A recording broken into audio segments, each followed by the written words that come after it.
You believe you are healing, but you are not. You're consuming healing, and those are not the same thing. Every morning you listen to the podcast, you journal, you know your attachment style, your nervous system state, your inner child's core wound. You can explain your patterns to anyone in clinical language. You have read the books. You have cried to the content. You have done the worksheets. And still, the same relationships, the same reactions, the same loop 6 months later dressed in new vocabulary. That is not a healing failure. That is a design flaw in how you understand healing itself. The global wellness industry was valued at approximately $5.6 trillion in 2022, according to the Global Wellness Institute. The self-improvement market alone exceeded $40 billion by the early 2020s. An industry that size does not make money from people who finish healing. It makes money from people who believe they are permanently mid-process. You were handed a mirror and told it was a door. Here is what awareness actually does inside the brain. When you learn why you do something, when you name the pattern, map its origin, trace it back to a parent or a wound, your prefrontal cortex activates. You feel relief. You feel clarity. That clarity registers in the body as progress, as movement. The sensation of understanding feels nearly identical to the sensation of changing. Nearly. But one of them requires nothing from you. The other one costs everything. Bessel van der Kolk, the psychiatrist behind The Body Keeps the Score, put it plainly: being traumatized means continuing to organize your life as if the trauma were still going on. The key word is organize. Your life, not your knowledge of the trauma, not your language around it, your actual behavior, your nervous system's responses, the decisions your body makes before your mind catches up.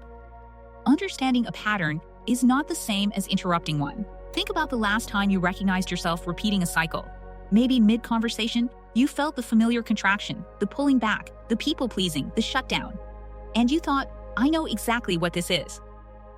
Anxious attachment. Nervous system response. My childhood. You named it perfectly, and then you did it anyway.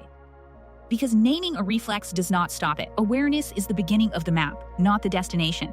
This is where healing culture quietly misleads you. It frames insight as arrival. It treats the moment you understand your wound as the moment you're free from it. But the nervous system doesn't care about your vocabulary. It was wired by repetition, by years of consistent emotional input, by hundreds of moments that told it what the world was like and how to survive it. You don't unwire that with a realization. You unwire it with new repetition, in real conditions, with real discomfort, over real time.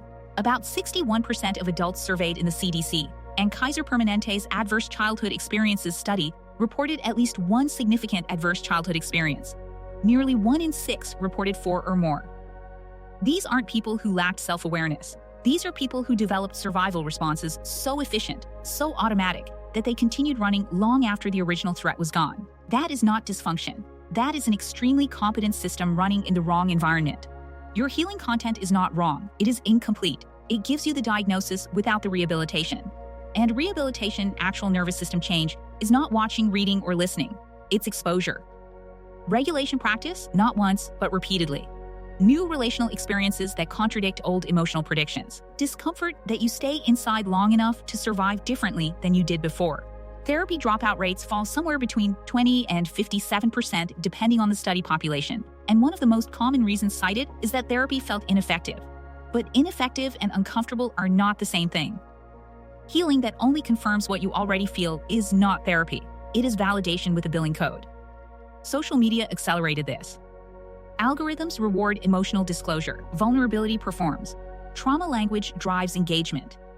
And so, a generation learned to narrate their wounds in real time, to build identity around being in the process, to measure healing by the quality of their self-reflection rather than the texture of their actual life.